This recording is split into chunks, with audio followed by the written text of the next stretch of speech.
اللہ اکبر اللہ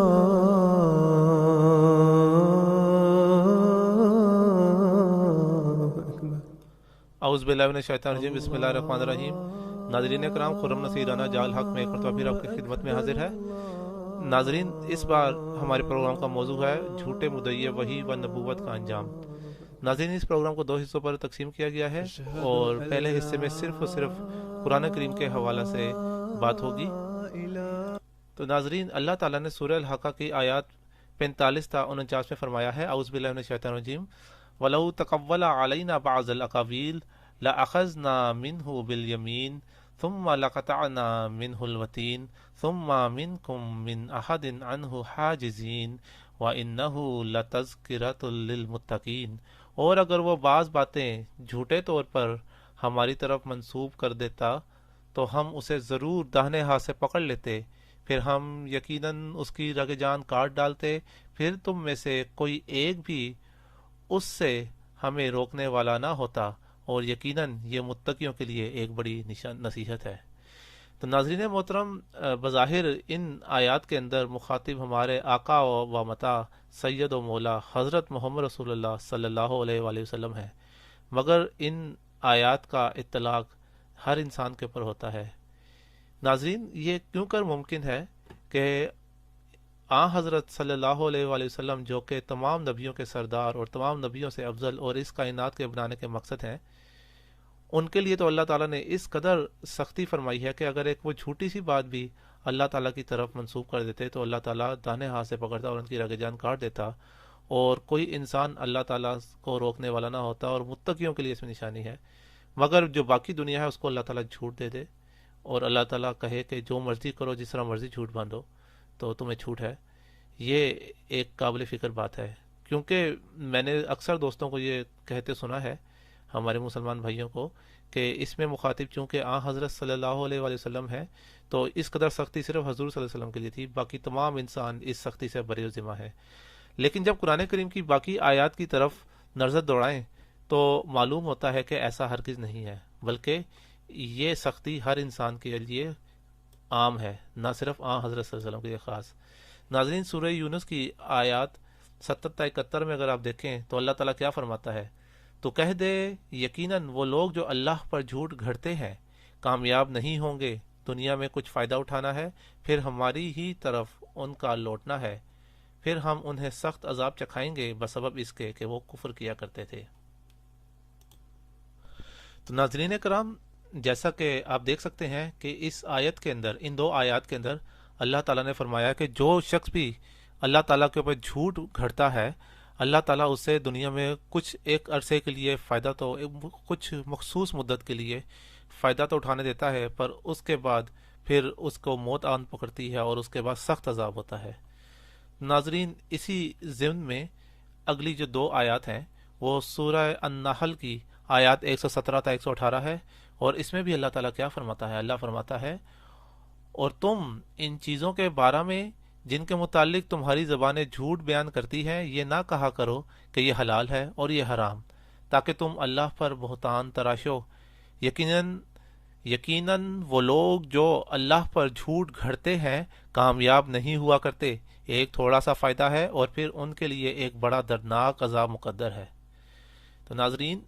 یہ اگلی آیات بھی، یہ حوالہ بھی اسی امر کی طرف اشارہ کرتی ہے کہ جو شخص بھی اللہ پر جھوٹ گھڑتا ہے تو اسے بالکل کامیابی نہیں ملتی، بلکہ تھوڑا سا فائدہ ہوتا ہے، جیسا کہ اوپر والی آیات میں اللہ نے فرمایا تھا، پھر اس کے بعد دردناک عذاب مقدر ہوتا ہے۔ ناظرین محترم، پھر اگلا حوالہ دیکھیے، اگلے حوالے میں اللہ تعالیٰ کیا فرماتا ہے۔ یہ سورہ الانعام کی آیت نمبر 94 ہے۔ اللہ تعالیٰ فرماتا ہے کہ اس سے زیادہ ظالم کون ہے جس نے اللہ پر جھوٹ گھڑایا، کہا کہ میری طرف وحی کی گئی ہے جبکہ اس کی طرف کچھ بھی وحی نہیں کیا گیا، اور جو یہ کہے کہ میں ویسا ہی کلام اتاروں گا جیسا اللہ نے اتارا ہے، اور کاش تو دیکھ سکتا جب ظالم موت کی یورشوں کے نرخے میں ہوں گے، اور فرشتے ان کی طرف اپنے ہاتھ بڑھا رہے ہوں گے کہ اپنی جانوں کو باہر نکالو، آج کے تم آج کے دن تم سخت ذلت کا عذاب دیے جاؤ گے، اور ان باتوں کے سبب جو تم اللہ پر ناحق کہا کرتے تھے اور اس کے نشانات سے تکبر سے پیش آتے تھے۔ تو ناظرین کرام، اس میں بھی آپ دیکھ لیں کہ جو شخص بھی اللہ تعالیٰ پر جھوٹی وحی گھڑے تو اس کے لیے سخت عذاب ہے، اس دنیا میں بھی اور آخرت میں بھی۔ اور اس کو کیا ہوتا ہے؟ اللہ نے فرمایا ہے کہ موت کی یورشوں کے نرخے میں ہوں گے، کہ بہت جلد ان کو موت آن پکڑے گی، یعنی کہ بہت تھوڑی عرصہ مہلت دیے جائیں گے، اس کے بعد ان کو پکڑا جائے گا اور سخت عذاب ہوگا۔ ناظرین کرام، اسی ضمن میں اب آپ کے سامنے اگلا حوالہ پیش کرنا چاہتا ہوں، جو کہ سورہ بنی اسرائیل کی آیات 74 تا 76 ہے۔ ان میں اللہ تعالیٰ کیا فرماتا ہے؟ اور قریب تھا کہ وہ تجھے اس کے بارے میں جو ہم نے تیری طرف وحی کی ہے فتنہ میں مبتلا کر دیتے، تاکہ تو اس کے سوا کچھ اور ہمارے خلاف گھڑ لیتا، تب وہ ضرور بلا تاخیر تجھے دوست بنا لیتے، اور اگر ہم نے تجھے استقامت نہ عطا کی ہوتی تو ہو سکتا تھا کہ تو ان کی طرف کچھ نہ کچھ جھک جاتا، پھر ہم ضرور تجھے زندگی کا بھی دوہرا عذاب چکاتے اور موت کا بھی دوہرا عذاب، تب تو ہمارے خلاف اپنے لیے کوئی مددگار نہ پاتا۔ تو اللہ تعالیٰ نے اس آخری